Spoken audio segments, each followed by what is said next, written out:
नमस्कार वृंदावन चैनल के आपको स्वागत। आई फिर गोटे नुआ एपिसोड नहीं आज एपिसोड दिए पानीपाग सूचना और वीडियो भल लगा लाइक करेंगे, कमेंट करेंगे, शेयर करेंगे। चैनल के नुआ सब्सक्राइब करेंगे, बेल आइकन के दबावे, व्हाट्सएप फेसबुक रे शेयर करें। तो वीडियो स्टार्ट करना देखुना के केन्दुझर सुंदरगढ़ समते सबु जिले में प्रबल वर्षा संभावना। आगामी 24 घंटा मध्य राज्यर 5टी जिला प्रबल वर्षा संभावना रही।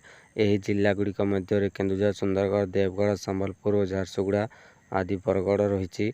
उक्त जिला गुड़िक अंचल पाणीपाग केन्द्र पक्षर येलो वार्निंग जारी करा जायछि। यही सहित सेप्टेम्बर 24 रु 25 आरंभ होगा वर्षा और 27 तारीख जाए वर्षा लगी रहिबो। एटा सब प्रबल वर्षा हेबो। तो देखूँ वीडियो आके ओडिशा रे विभिन्न स्थान में प्रबल वर्षा और वज्रपात संभावना।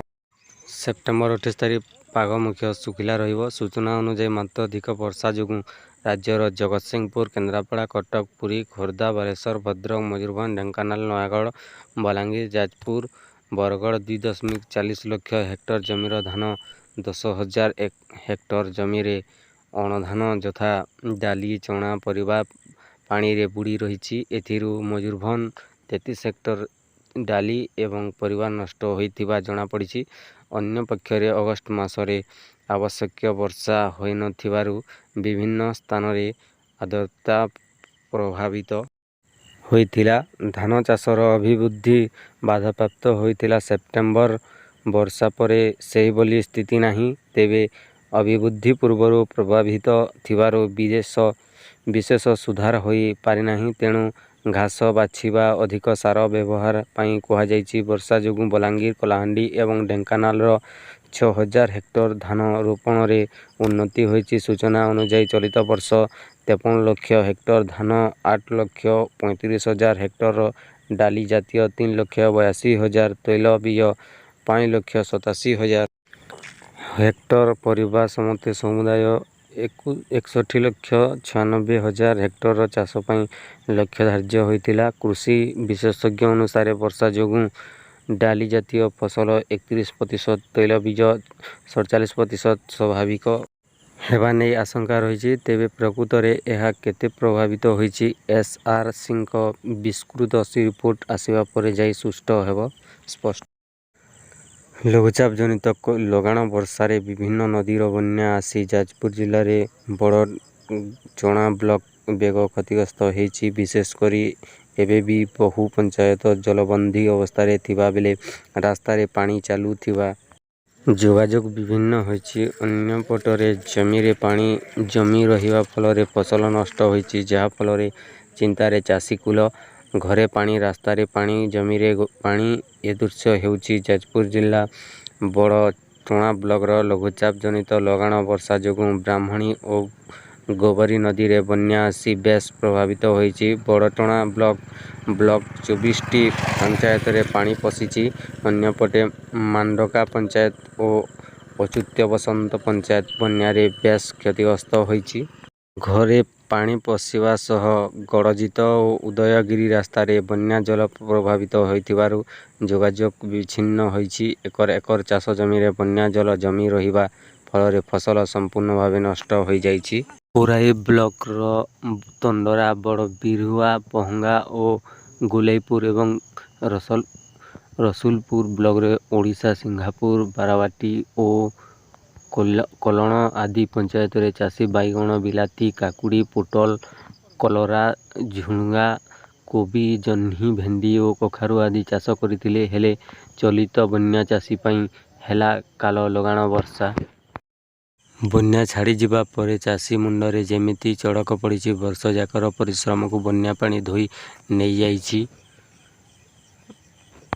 बादाम ठारू आरंभ करी पनीपरिबा चाष सबु किछि उजुड़ी जाइछि। एकर एकर चाष जमी रे बन्या जल माड़ी जिबा फल नष्ट होइछि सुनार फसल। टंका खर्च सह लहुल देई करिथिबा सुनार फसल सब माटी रे मिसी जाइछि। सबु किछि हराई एबे मुंडरे हाथ देई बसिछि चाषी। ओडिशार रिपोर्ट। म्यांमार उपकूल सृष्टि होइथिबा घूर्णिबलय प्रभाव रे ओडिशा उपकूल प्रबल वर्षा हेबार संभावना रही। 25 रु 27 मध्य राज्यर उपकूल जिला गुड़िक लघुचाप वर्षा हेबार संभावना थिबा दर्शाई ସମସ୍ତ ଜିଲ୍ଲାପାଳଙ୍କୁ ଆଜି ରାଜ୍ୟର ସ୍ୱତନ୍ତ୍ର ଲିଫ୍ଟ କମିଶନରଙ୍କ କାର୍ଯ୍ୟାଳୟ ପକ୍ଷରୁ ଆଲର୍ଟ ଜାରି କରାଯାଇଛି।